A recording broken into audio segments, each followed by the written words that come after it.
Il y a de cela 60 ans, les pays africains prêtaient de l'argent à la Corée du Sud. Aujourd'hui, la Corée du Sud a plus de 300 ans d'avance en termes de technologie par rapport au continent africain.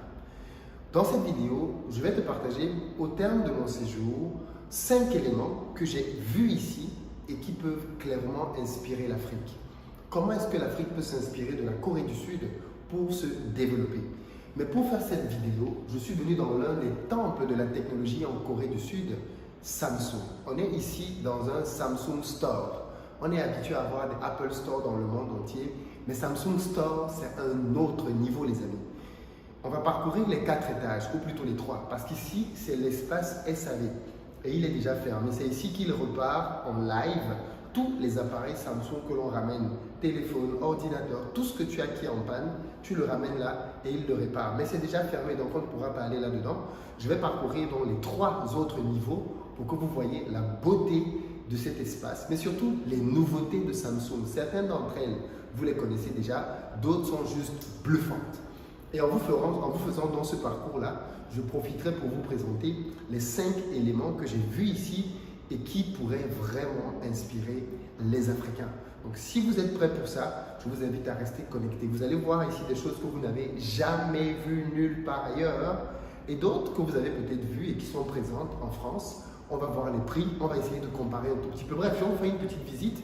Bien évidemment, la vidéo n'est pas sponsorisée, mais bon, je trouve que c'est un contenu qu'il fallait quand même présenter parce qu'on a l'habitude de voir des boutiques Samsung en Europe qui sont juste des espaces plats. Et quand moi j'ai vu un Samsung Store ici, on a plein comme ça, quand j'ai vu un Samsung Store, je me suis dit, waouh, c'est impressionnant.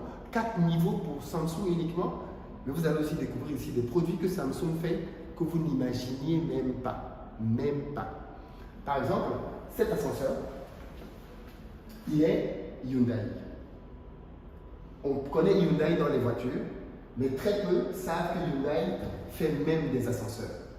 En Corée du Sud, on découvre à quel point ces sociétés-là, en fait, technologiquement, font beaucoup de choses, même si on nous montre juste une partie de leur trouvaille en Europe. Donc, je ne vais pas vous prendre plus de temps. On va tout de suite descendre et je vais vous partager, donc, comme je disais, les 5 aspects de la culture, ou du moins que j'ai vu ici en Corée du Sud et qui doivent pouvoir inspirer chacun d'entre nous. Allez, sur ce, je prends ce côté de la caméra. Thank you very much. Et je vais descendre donc pour pouvoir faire cette visite avec vous. Alors, donc là, on va descendre simplement. Comme je disais, on va essayer. Alors, du coup, je vais devoir mettre mon masque quand même, parce que du coup, on est très, très strict ici avec les masques. Donc, c'est bon, c'est fait pour le masque. Ensuite, je dois prendre... Ok, donc le premier point que je veux mettre en avant, que j'ai constaté ici, en Corée du Sud, c'est le patriotisme. Ok? Les Sud-Coréens sont très, très patriotes. Ce sont des gens qui aiment beaucoup leur pays. Par exemple, en ce moment, en Corée du Sud, le nouveau président de la Corée du Sud, par exemple, a déménagé. C'est-à-dire qu'il ne vit pas dans la maison dans laquelle... Alors bon, déjà, on va présenter ce rayon, hein. Je pense qu'ici, vous allez avoir beaucoup d'appareils de la maison. Et certains appareils, comme je disais, je ne sais même pas à quoi ils servent. Ça, je ne sais pas à quoi ça sert. Est-ce que c'est une enceinte musicale? Je ne sais pas trop. Est-ce que c'est un climatiseur? Je ne sais pas trop. Wind free. Donc, c'est une sorte, effectivement, de ventilateur, aérateur. En tout cas, quelque chose qui met de l'air dans la maison. Et donc ici, on va aussi avoir les écrans, je pense. Non, même pas. Si, les écrans de télé. Donc là, vous avez effectivement différentes solutions pour pouvoir climatiser la maison. Donc ça, je ne connaissais absolument pas du tout. OK? Donc là, vous avez des appareils qui vous permettent de pouvoir faire du ménage. Ça, on connaît. Bon, ces appareils, si je ne les connaissais pas, je ne savais pas que Samsung faisait ça. Bon, ceux-ci, on les connaît. Hein. Ce sont des appareils pour nettoyer, je pense, le sol, ce genre de choses. Et puis là, bon, au niveau des écrans, je pense qu'on n'a plus besoin de présenter Samsung. Hein. Regardez-moi ça. OK? Donc là, c'est l'espace pour les écrans. Et là, je crois qu'il y en a vraiment de quoi, des gros beaux écrans.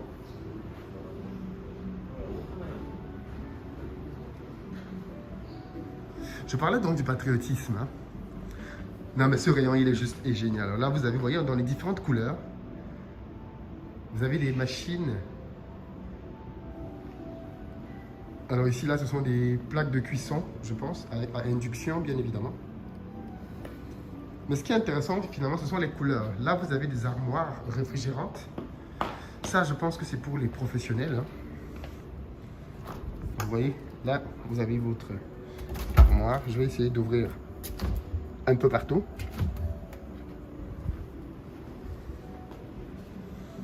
Mais vous voyez comment ça s'assemble dans le décor. Et puis, vous avez le choix des couleurs.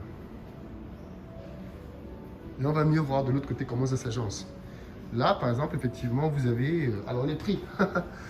3 millions de yuan. Donc, ça fait 1,5 million de francs CFA. Ça fait 2200 euros pour avoir ceci. Mais vous voyez, en termes de design, ça s'assemble tellement bien qu'on ne peut même pas savoir qu'il y a là derrière un réfrigérateur. Bon, là, ce sont les autres appareils de la maison.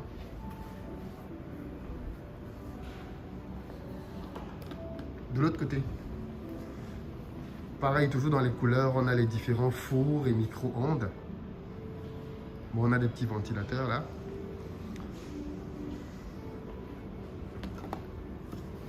On a des lave-vaisselle.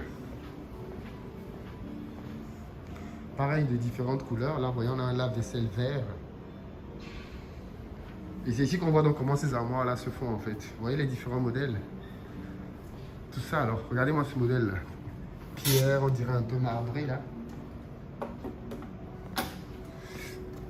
Quand je l'ouvre, et voilà. Vous voyez ça?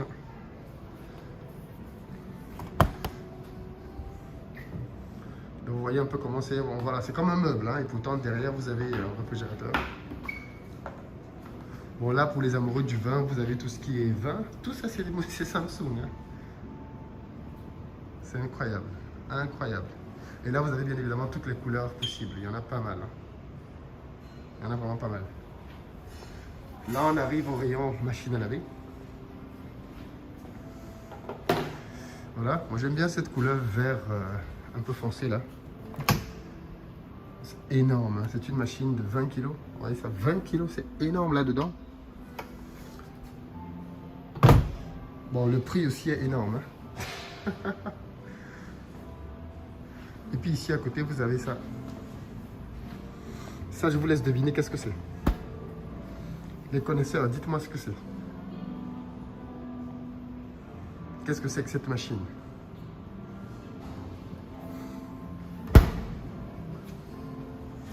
Là, on est au 3e étage. Hein. Vous voyez, c'est super beau de l'extérieur. Je vais essayer de prendre la photo de la miniature de la vidéo à l'extérieur. Et là, on a le 2e niveau, auquel on va aller tout à l'heure, qui est plutôt le niveau justement des téléphones et des ordinateurs. Mais ici, c'est l'électroménager de la maison. Ici, vous avez tout ce qui est pareil hein, pour l'air conditionné dans la maison. En pleine canicule, là, je pense qu'on en a besoin. Tout ça est connecté.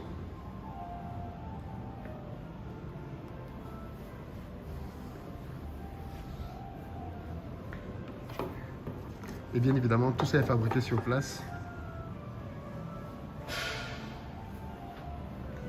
Bon, je vais peut-être parler un peu de la vidéo parce que sinon, je vais tellement parler des appareils que on n'aura pas le temps de parler d'autres choses. Alors, je parlais en fait de leur patriotisme, ok? Je parlais du patriotisme et le patriotisme, c'est un point très intéressant ici parce que les gens sont vraiment, vraiment à fond Corée du Sud. Je disais, par exemple, le président actuel a décidé de déménager de la maison présidentielle. Vous savez pourquoi? Le palais présidentiel est vide. D'ailleurs, le palais présidentiel, j'espérais vous le montrer, mais ce n'est pas possible. Parce que le palais présidentiel, désormais, est ouvert au public et on peut venir le visiter.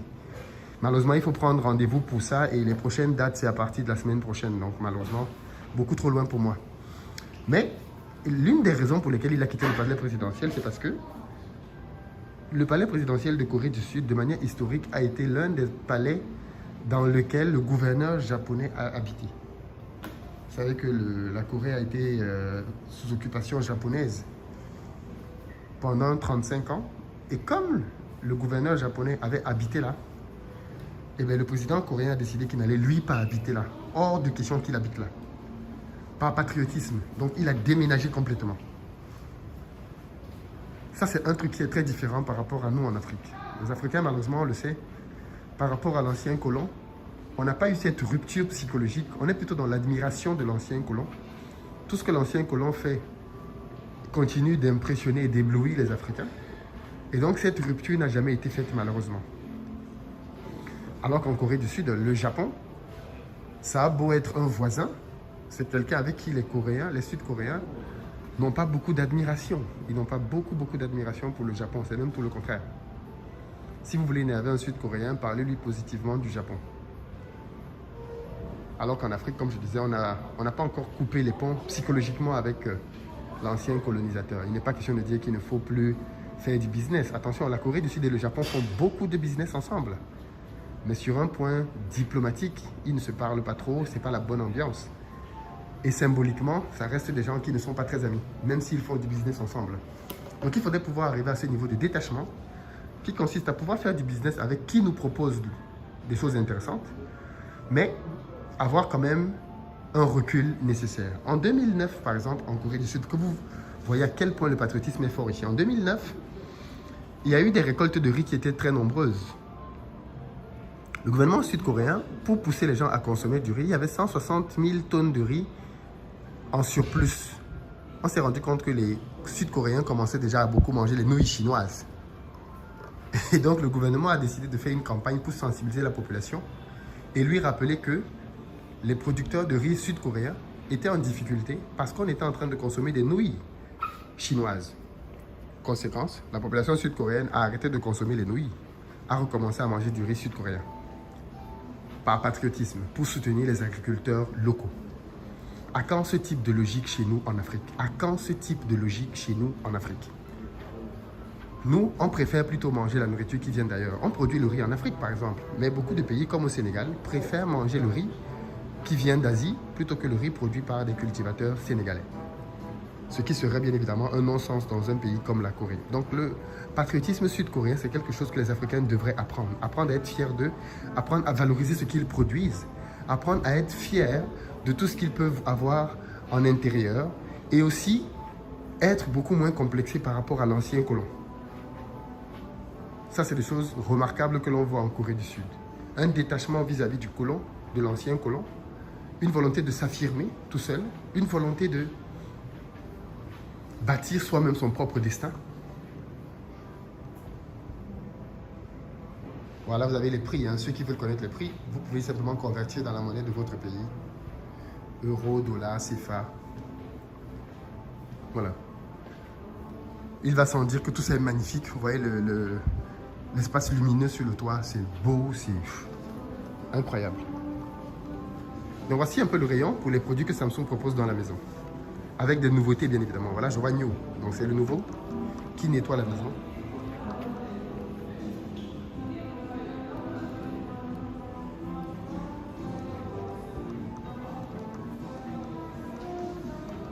Là, vous avez les prix. 4 millions de won, ça fait 2 millions de francs CFA. Ça fait 3 000 euros. Donc, c'est pas donné non plus. Après, là, c'est vraiment le best de chez Samsung, quoi. C'est vraiment leur dernière nouveauté, leur dernière sortie. Donc je disais donc, pour revenir à notre vidéo, premier point donc, c'est le patriotisme. Okay? Les Sud-Coréens sont vraiment patriotes. La deuxième chose qui est intéressante ici, c'est la connaissance de l'histoire. Les Sud-Coréens connaissent bien leur histoire. Et pour cause, elle leur est martelée à l'école, mais partout. Dans la rue, vous allez voir qu'il y a beaucoup de rappels de l'histoire. Au travers de statuettes, par exemple. Vous avez beaucoup de statuettes qui vous rappellent l'histoire sud-coréenne. Beaucoup. Des monuments qui vont vous rappeler historiquement ce qui s'est passé. Des monuments qui vont vous présenter des personnes qui ont fait des choses considérables pour le pays. Et ça, c'est quelque chose, bien évidemment, qu'on peut déplorer chez nous en Afrique, parce que chez nous, quand on regarde nos rues, quand on parvient à trouver une statuette, c'est souvent, malheureusement, des statuettes qui représentent Général de Gaulle. Quelque chose qui a trait à l'ancien colon. Il y a très peu de statuettes qui parlent de notre histoire, très très peu. En Corée, je n'ai rien vu qui rappelle la présence du Japon, qui était l'ancien colonisateur. Rien du tout. Je n'ai rien vu. Pas un seul endroit là où il y a une statuette qui présente quelque chose qui a trait au Japon. Bon, ici c'est le rayon pour les ordi et les écrans. Donc là, on retrouve nos aérateurs. Et là, ce sont les écrans. Et je pense que pour les fans de jeux vidéo, je crois que c'est le G9 là.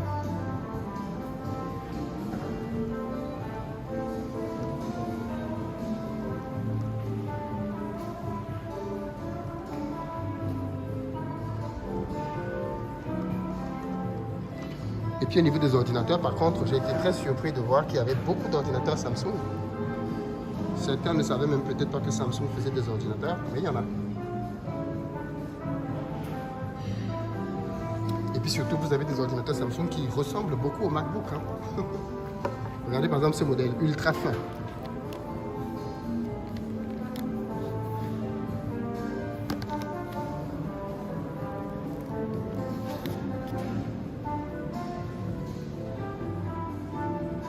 Bon, bien évidemment, ils font des clims. Hein. Et je me suis rendu compte que les clims qu'on a ici, ce ne sont pas les clims de Samsung qu'on voit en Afrique. Hein. Ou même en France. Ce n'est pas tout à fait les mêmes types de clim. Il faut savoir que Samsung fait des produits pour la Corée du Sud qui ne sont pas les mêmes qu'il fait pour l'étranger. Et les produits qu'il fait pour la Corée du Sud sont de meilleure qualité. Voilà.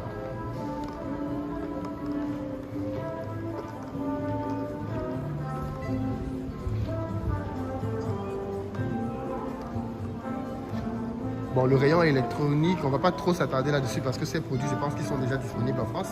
Ceux qui pensaient que les prix étaient moins chers ici se trompent. Là, vous avez des montres connectées de Samsung. Vous avez des montres connectées. Et les tablettes, bien évidemment. Galaxy Z Flip. Bon.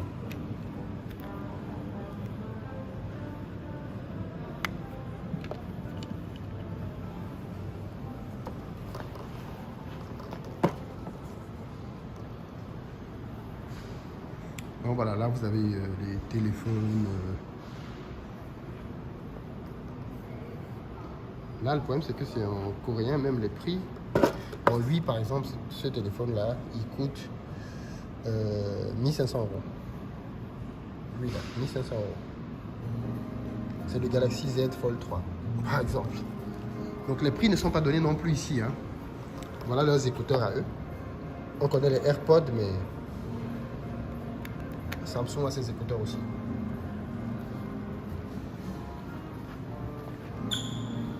Les montres. Les coques. Et là, on est au deuxième. Vous vous rappelez tout à l'heure, j'ai montré cet espace quand j'étais au troisième. Avec les machines à laver. Là, on est au deuxième et on a une vue sur la ville, si on veut. Il pleut énormément d'ailleurs à l'extérieur.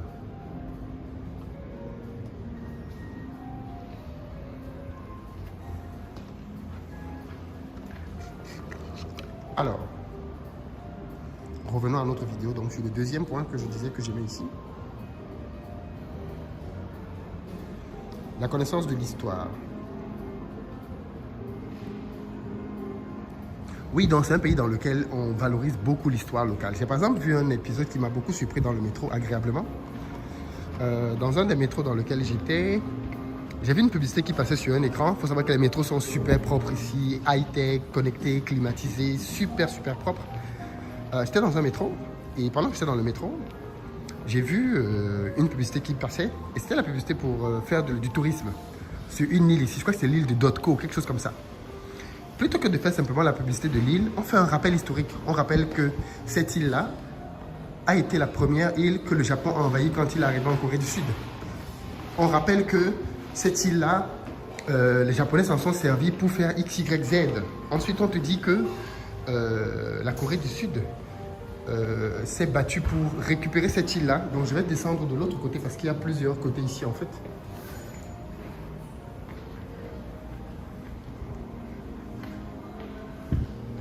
Ensuite, on t'explique comment est-ce que la Corée du Sud s'est battue pour récupérer cette île-là.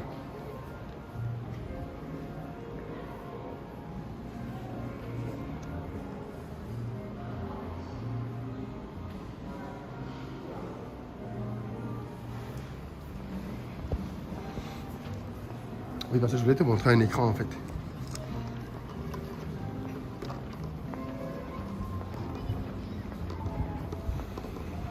C'est celui-là. Donc quand tu entres dans le store, tu tombes face à ça. Un écran géant.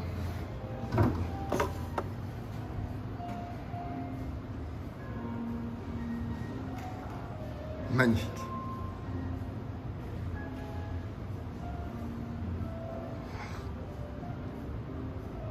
Oui, je disais donc dans le train, je voyais cette publicité-là pour l'île et qui rappelait de manière historique comment est-ce que le Japon a pris cette île, quand est-ce que le Japon en est sorti et pourquoi est-ce qu'aujourd'hui c'est une île coréenne. En gros, on te sort même les archives historiques qui démontrent comment est-ce que cette île-là a été dépossédée du Japon pour être rendue à la Corée du Sud. De telle sorte qu'il n'y a même pas l'objet d'une contestation demain. Toute la population sait tout de cette île-là. Et là, bien évidemment, ils ont juste créé cet espace que je trouve magnifique. Tu peux t'asseoir, tu travailles, tout est connecté.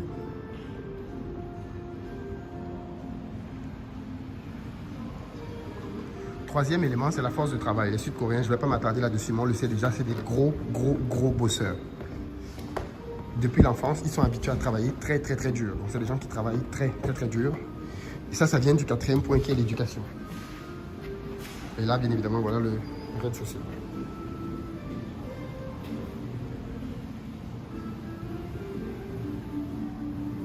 Au fond, là, vous avez une horloge, ce sont des montres. À gauche, ce sont des tablettes.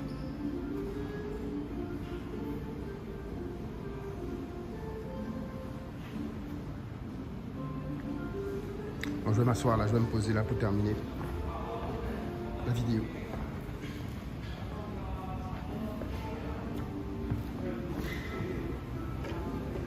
Voilà, donc là je suis assis là et je termine la vidéo ici.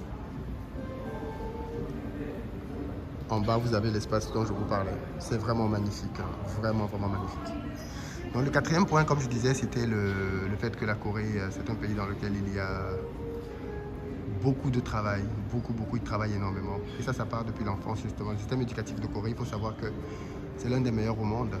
D'ailleurs, ils ont été nommés dans le PISA, système éducatif numéro 1 au monde. Sachant que la France, par exemple, est classée 23e. La Corée était numéro 1.